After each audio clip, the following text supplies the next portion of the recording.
예, 시청자 여러분 한 주 동안 잘 지내셨죠? 신유리입니다. 이해랍니다. 우리나라 이 정치판은 정말 다이나믹합니다. 네와 정치라는 게 어느 정도 예측 가능해야 되는데 이 예측 가능성이 떨어지면 떨어질수록 다이나믹해지는데 국민은 불안해지는 거죠. 맞습니다. 그래서요. 제가 생각할 때는 지금 이런 다이나믹한 거를 그나마 우리가 좀 예상을 어떻게든 해봐야지 뭐 어떻게 돌아가는지는 알고 대비를 해야 될 거 아닙니까? 그래서 오늘 그런 예상 아주 중요한 분 모시고 한번 해보려고 합니다. 제가 개인적으로 판단할 때는요. 우리나라에서 가장 냉철하고 객관적으로 분석을 가장 뛰어나게 해주시는 정치인이십니다. 네, 신경민 전 더불어민주당 의원과 오늘 함께하도록 하겠습니다. 안녕하십니까? 네. 안녕하십니까? 안녕하세요. 네.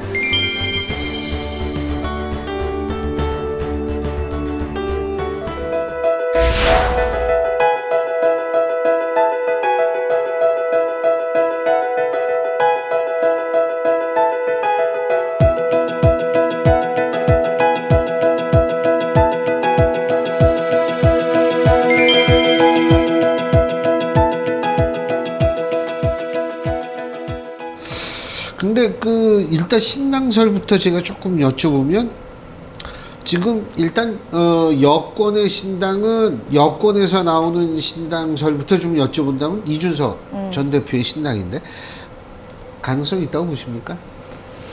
가능성이 일단은 있다고는 봐야 되겠죠. 근데 12월 27일이라는 시한을 정해놓은 것은 뭐 여러분들이 다 아시는데 27일이라는 의미는 정치를 시작한 날이라고 이준석 전 대표는 얘기를 해놨지만 사실은 그때가 공천이 어떻게 보면 이제 거의 그 프로세스가 시작이 되는 단계입니다. 근데 프로세스의 시작을 딱 진입하는 순간 사실은 거기서 승복을 해야 되거든요.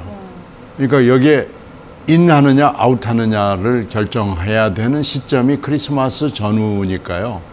27일이라는 건 그래서 의미가 있거든요. 근데 지금 하는 거 보면 플러스도 있고 뭐 불가능한 마이너스도 있고 뭐 그런데 플러스 요인이 분명히 있어요. 왜 그러냐면 지금 현재 벌어지고 있는 그 인요한 요새 예, 그 동분서주 하는 분 있잖아요. 예.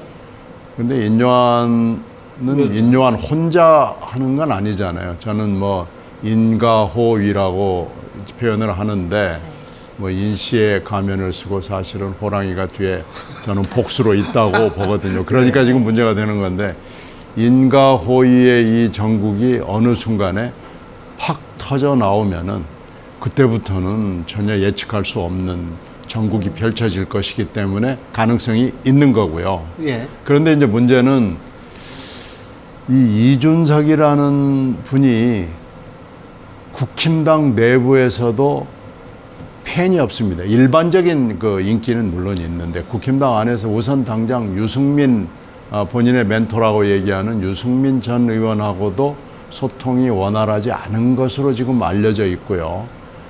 가령 뭐 하여튼 빅뱅이 일어나든 팍 터져가지고 나온다 하더라도 이준석 전 대표하고 옆에 같이 쓰려고 하는 사람이 국힘당에 얼마나 있느냐라는 비판이 있습니다.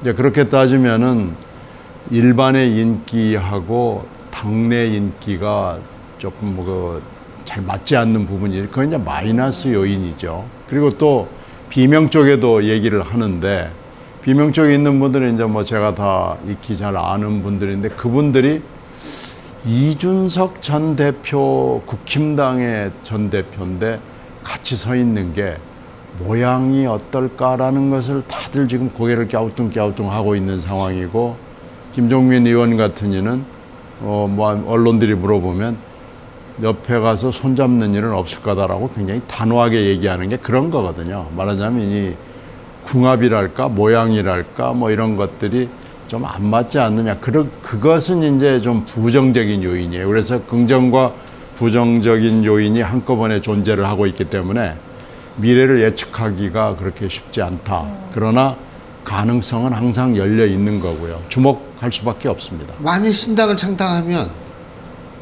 그게 국민의힘 뭐 일부 중앙일보 단독으로 나왔던 보도인데 민주당 표를 갉아먹는다. 뭐 이런 어떻게 보세요? 그건 중앙일보 단독이라기보다는 여론조사가 그런 질문에 대해서 몇 개가 나온 게 있는데요. 일관된 흐름입니다. 일관된 흐름이 이준석 신당이 출범할 경우 국힘 지지 기반을 갉아먹느냐, 민주당 지지 기반을 갉아먹느냐라는 그런 질문에 대해서 국힘도 일부 갉아먹지만 민주당의 상당 부분을 가져갑니다.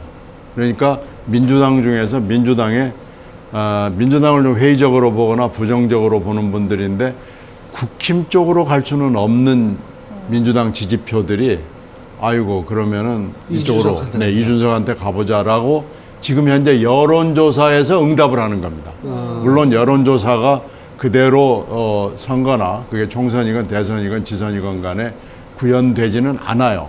신당설과 신당 창당은 다르다는 말씀이시죠? 그렇죠. 그죠? 그것도 다르고 투표장에 갈 때 네. 전혀 다릅니다. 투표장에 갈 때 민주당을 막 욕을 하다가도 그래도 할 수 없잖아. 그건 이제 국힘당도 마찬가지입니다. 예. 국힘당도 이 영남 분들이 보면 벌벌벌 떨거든요. 이거 어떻게 해야 돼? 어떻게 해야 돼? 그러다가 에이 그냥 이번만 그러면서 해온 게 지금까지 선거의 역사라고도 볼 수 있습니다. 지금 뭐 총선 신당 얘기 나오니까 또 이재명 대표 얘기해보고 싶은데 요새 또 이 험지 출마론 이거 두고도 뭐 양쪽에서 다 이야기가 많은 것 같습니다. 가능성 있다고 보십니까? 이재명 대표요. 그건 저는 뭐 거의 없다고 봅니다. 뭐 사람 일이니까 뭐 100%를 저는 장담하지는 네. 않는데요. 험지 출마론이 만약에 좀 의미를 갖는 거였다면 지난번에 재보궐선거 때 개항을로 갔을 때 그때 분당으로 갔어야죠. 그때 정말 어떻게 보면 대선 후보였고 네. 민주당의 대표를 그때 지망생이었잖아요. 지망을 하고 정말로 큰 정치인이었다 그러면은 갑자기 김은혜 팩터 때문에 김은혜가 저 경기도 지사 후보가 될 줄 누가 알았어요? 아무도 몰랐잖아요. 네. 그렇게 해서 성남의 지역구가 하나 비었잖아요. 예. 그러면 그렇죠. 성남시장을 했고 경기도지사를 했으면 누구라도 거기를 가야 됩니다. 분당을 가야 됩니다. 그런데 그럼에도 불구하고 세이프 랜딩을 위해서 계양을을 갔고 계양을에 가가지고 뭐 아주 무난하게 됐잖아요. 근데 뭐 과정은 조금 복잡했습니다만은 하여튼 그렇게 됐는데 지금 거론되는 지역구가 뭐 이제 이원욱 의원이 안동을 얘기했고 고향이니까 한번 가봐라. 그리고 민주당 입장에서는 극험지잖아요. 그러니까 하여튼 정글 개척하는 기분으로 가봐라라는 건데 그건 뭐 아무리 천하에 누가 나와도 거기는 어려우니까 그건 뭐 안 될 거고 이제 종로 얘기도 있고 뭐 수도권 얘기 또 뭐 있는데 저는 안 가는 쪽에다가 도박판이라면 그쪽에 배팅하겠습니다. 근데 제가 궁금한 게 예전에 이재명 대표가 이제 개항 나가고 뭐 이럴 때에는 여러 가지 이 소위 말해서 수사가 진행되고 옥죄어 올 때기 때문에 내가 좀 의원이 될 필요가 있겠다라고 생각했을 수 있다고 봐요 저는. 근데 지금은 대부분이 다 이제 재판 중이잖아요. 예? 아니요, 그렇지 않습니다. 그렇지 않습니까? 지금 수사 리스크가 아직도 남아 있고요. 그래요? 그리고 재판 리스크도 지금 수사하고 재판은 전혀 다르지만요. 예. 수사 리스크는 체포동의안으로 지금 맡고 그렇죠. 있는 거고요. 재판 리스크는 사실 대표라는 거, 국회의원이라는 걸 앞세워가지고 재판을 지연하는데 굉장히 중요하게 활용하고 있습니다. 지금 아마 조금 있으면은 이제 공천 과정으로 들어가고 이제 선거운동으로 들어가면 재판이 이제 열리기 어렵습니다. 그러니까 지금 재판이 현재로서는 3건이잖아요. 일주일에 많을 때 3건, 이제 적을 때 2건 뭐 이러는데 수사 리스크는 3차 체포동의안이 오느냐 마느냐를 놓고 지금 검찰이 여러 가지 활동을 하고 있기 때문에 저는 3차 체포동의안이 올 수도 있고 안 올 수도 있지만 올 가능성이 꽤 있다고 봅니다. 거기는 쌍방울 수사가 어떻게 되느냐에 달려 있다고 보고 있기 때문에요. 지금 그 수사 리스크는 결국은 또 하나의 정치적 효과로 뭐가 있느냐면은 공천을 함부로 할 수가 없습니다. 지금 굉장히 많은 공천을 인재위원장까지 겸하면서 많이 막 바꾸고 국힘당이 지금 어떻게 될지 모르잖아요. 국힘당의 보조를 맞춰줘야 되잖아요. 만약에 지금 뭐 인가호의지만 인가호의가 뭐 어떤 결실을 맺어가지고 정말로 호의의 뜻을 인 위원장이 인가를 통해서 한다. 그러면은 민주당이 가만히 있을 수 있나요? 민주당도 뭘 해야 그렇죠. 되잖아요. 결국 우리나라 정치 문화는 정당은 큰 걸 찾고 사람은 색을 찾습니다. 그래서 사람을 색을 찾는 것은 공천으로 바꿔주는 수밖에 없는데 민주당 입장에서는 가만히 있을 수가 없죠. 근데 이제 문제는 3차 체포동의안이라는 수사 리스크가 남아있는 거예요. 만약에 그 3월, 4월, 5월 30일이 이제 21대 마지막 날인데 이런 그 과도기, 혼란기를 이용해서 검찰이 훅 3차 체포동의안을 넣는 상황이 생길 수도 있다고 봐야 되거든요. 그렇다고 그러면은 체포동의안이 훅 그냥 가버리는 수가 있어요. 만약에 공천을 세게 해가지고 다 갈아치워 버린다 그러면은 그분들이 이제 민주당의 많은 의원들이 아무 부담이 없이 그래 뭐 가결시켜서 판사 앞으로 가지 이렇게 볼 수도 있거든요. 그래서 수사 리스크는 지금 남아 있는데 문제는 이제 쌍방울 수사에서 뭐가 나올 수가 있고 이화영 전 부지사가 뭔가 얘기를 하냐 증거를 가지고 나오느냐 뭐 그런 것이 하나 남아 있지만은 검찰은 지금 수사의 총력을 거기에 기울이고 있고 그 대장이 이정섭 수원 차장검사거든요. 한 가지만 더 위증교사 혐의 같은 경우에 일각에서는 내년 4월 총선 이전에 나올 가능성도 있다라고 얘기를 하는데 지금 신 의원님 말씀을 가만히 들어보면 그런 가능성이 그렇게 크지 않게 보이는 저는 위증교사 부분은요. 위증교사를 지금 현재 대장동 재판부에다가 배당을 한 거 아니겠어요? 예. 배당을 하고 그것을 어떻게 처리할 것이냐를 놓고 한 달을 끌었습니다. 그러니까 이 사건 처리를 그러니까 재판을 공판을 누가 하느냐를 놓고 한 달을 끌었고요. 이 위증교사 사건은 직접 증거가 있고요. 그 위증을 얘기를 한 사람이 본인이 인정을 해요. 그 김모 씨라는 분이. 그러니까 사실 재판을 하고 말 것도 없어요. 그건 이미 영장 판사가 소명이 녹취도 끝났다. 있고. 그러니까 그게 그리고 녹취가 있는 데다가 녹취를 한 사람이 내가 위증했다라고 지금 얘기를 해서 사실 재판은 열리면 끝납니다. 그런데 이미 그 배당을 하는데 그렇게 시간이 많이 걸렸고 또 한 달 있다가 재판 준비 기일을 가져요. 재판 준비를 할 것도 없어요. 그러니까 2달이 걸렸거든요. 근데 12월 중순이 되면 어떻게 되느냐. 재판부가 다 쉽니다. 브레이크가 걸립니다. 그러면 이제 연말 연시 쉬잖아요. 그러면 이제 어떻게 되겠어요? 또 공천해야 되고 선거운동 해야 되고 그러면요 1, 2, 3월, 4월까지 그냥 재판 거의 못합니다. 그래서 재판의 실무를 아는 변호사들은 저거 뭐 그렇게 쉽지 않다. 재판이 빨리빨리 갈 수 있다. 그렇게 안 보는 것이 이 법조계 쪽에 상당히 재판에 해박한 분들의 얘기입니다.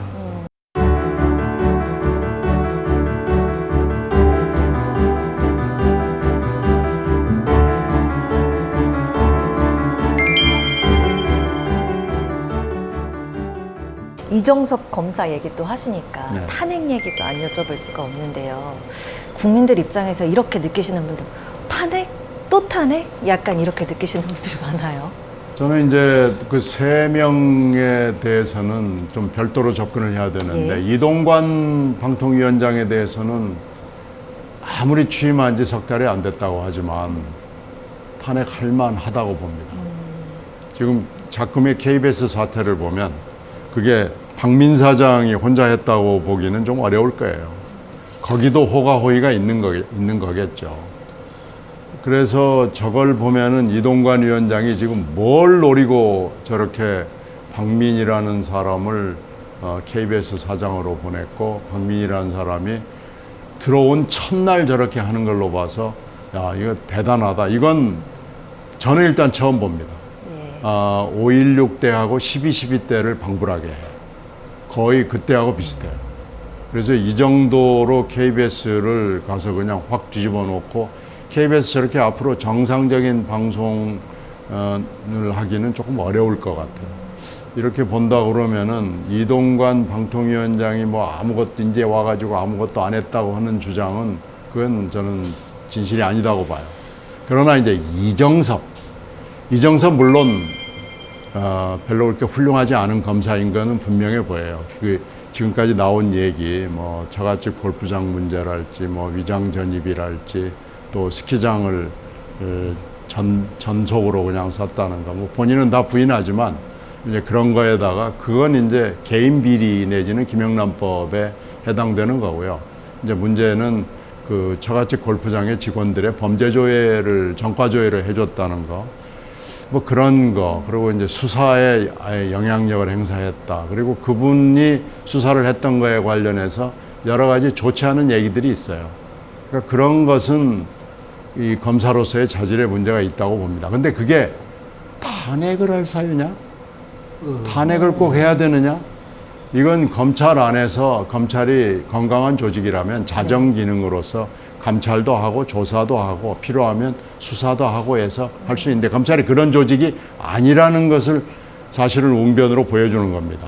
그런데 그럼에도 불구하고 검찰이 그럼에도 불구하고 그러면 이정섭 차장검사를 탄핵을 해야 되느냐라고 물어보면 탄핵은 좀 지나친 거 아니냐, 대응이 아니냐. 그렇게 따지면 탄핵해야 될 검사가 수도 없이 많아서 검찰에 탄핵부가 있고 검찰 그 팀이 하나 있어야 돼요.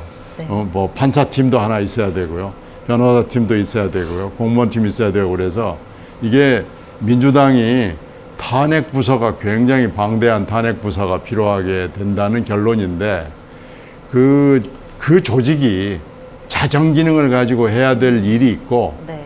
이건 국회가 정당이 이건 탄핵해야 돼 하는 게 있습니다. 근데 지금 그 수준이 맞지가 않고요. 어떻게 보면 목이 보고 지금 조자룡의 칼이 나온 뭐 그런 거 비슷한 형국입니다. 그 지금 KBS 사태 말씀하시니까 제가 궁금한데 예전에 신 의원님이 MBC 뉴스데스크 할 때 그 마지막에 멘트 네. 한 거, 전 아직 그걸 제가 너무나 기다렸기 때문에 아직도 생생하게 기억이 납니다. 그때 당시에 신 의원님을 향해서 어느 누구도 편파적인 방송을 한다라고 얘기를 하지는 않았습니다. 그런데 문재인 정권 들어와서 방송 진행자들 중에서는 상당히 편파적이라는 비난을 많이 받았었거든요, 사실은. 그죠? 그렇죠. 그러면은 지금 전 지금 문제가 없다는 얘기가 아니라 문재인 정권 때하고 지금하고 비교를 해보면은 어떻게 평가를 하십니까? 물론 언론이나 뭐 진행자가 실수를 할 수 있습니다. 예. 뭐 저도 기자 생활을 30년이 넘게 했는데 저라고 그래서 실수를 안 했겠어요? 사람인데.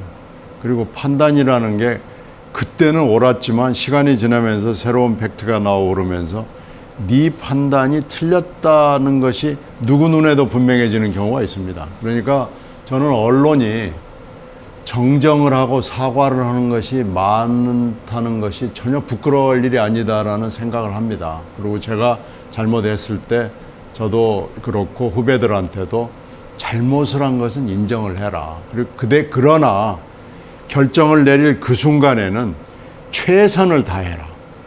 이건 이러이러해서 이런 보도를 할 수밖에 없다는 걸 하고 만약에 조금 의심이 갈 때는 두 가지 견해를 동시에 시청자나 독자에게 보여주는 게 맞다. 이제 그게 이제 반론권 뭐 이런 거 아니에요. 그래서 그 태도를 가지고 해야 되는데요. 지금 이제 뭐 최근에 어떻게 보면은 약점이 있어요. 언론이 가령 예를 들어 KBS가 최선을 다해서 그때 그 순간에 판단을 했느냐라고 물어보면 실수가 있습니다. 그리고 그 뒤에 사과나 정정 조치를 제대로 안 한 게 있습니다. 물론 그런 게 있을 수 있어요.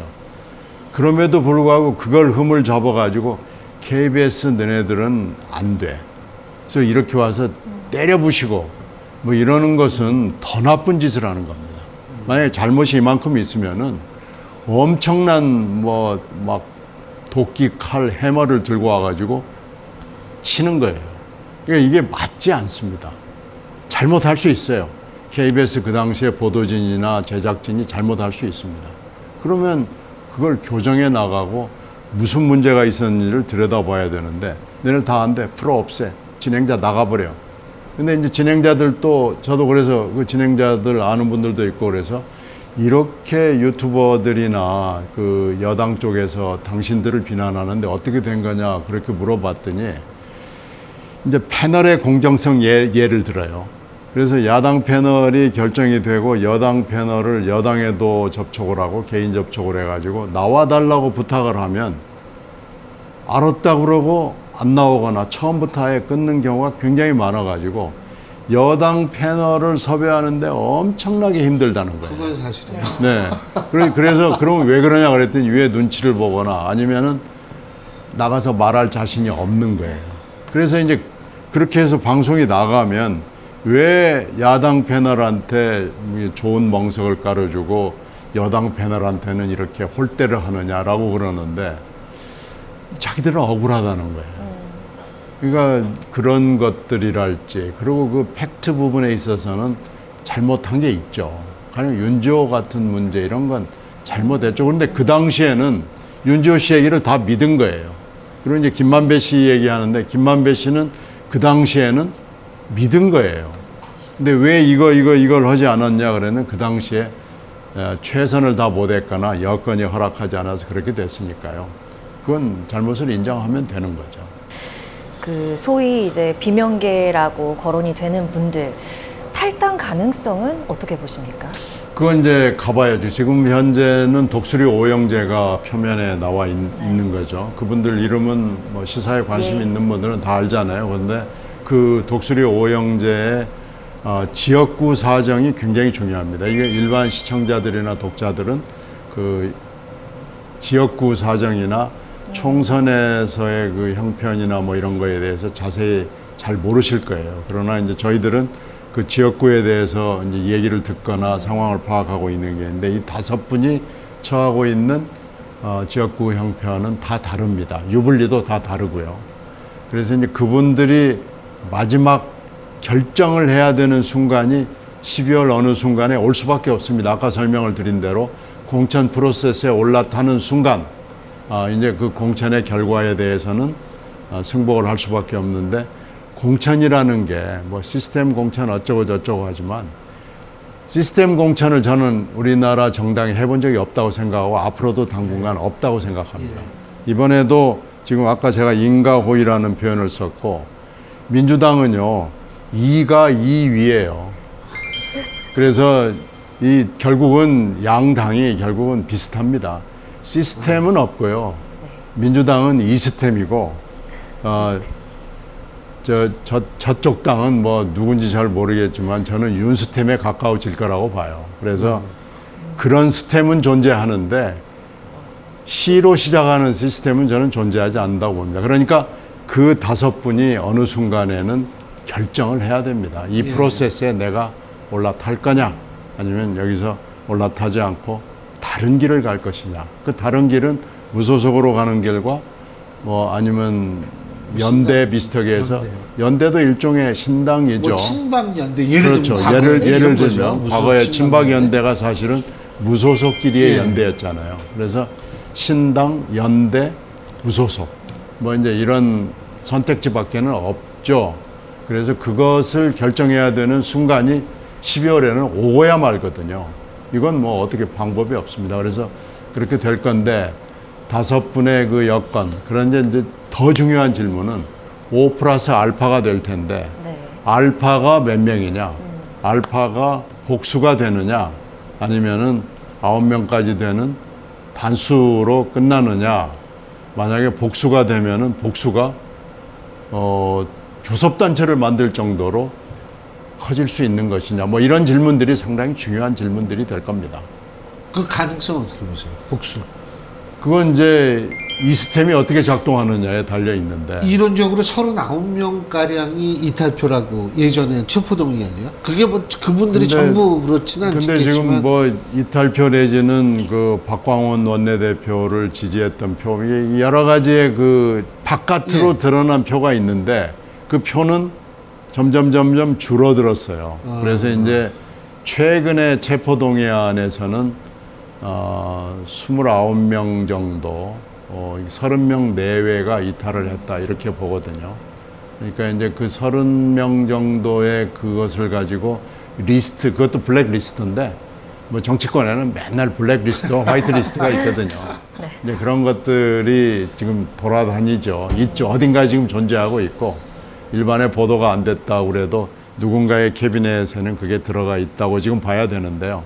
그게 이제 어떻게 나타날지, 어떻게 구현이 되느냐, 어떤 결정을 내리느냐라는 건 정말 미래의 일이고 뭐 한 달 내지 2달, 그러니까 12월, 1월 이때 다 드러날 일이기는 한데 뭐라고 섣부르게 제가 말씀을 드릴 수는 없지만 그러나 언젠가는 오고야 맙니다. 그러니까 아주 적은 경우에는 독수리 오형제만이 그냥 오형제들끼리 열심히 만나는 그런 형국이 될 수도 있고 오형제가 더 찌그러들 수도 있고 지금 사실 독수리 6형제가 돼야 되는데 한 명이 벌써 이탈해 있잖아요. 그러니까 어떻게 될지 사실은 저를 포함해서 여기 있는 뭐 우리나라의 누구도 이거다라고 예측하기는 저는 어렵다고 봅니다.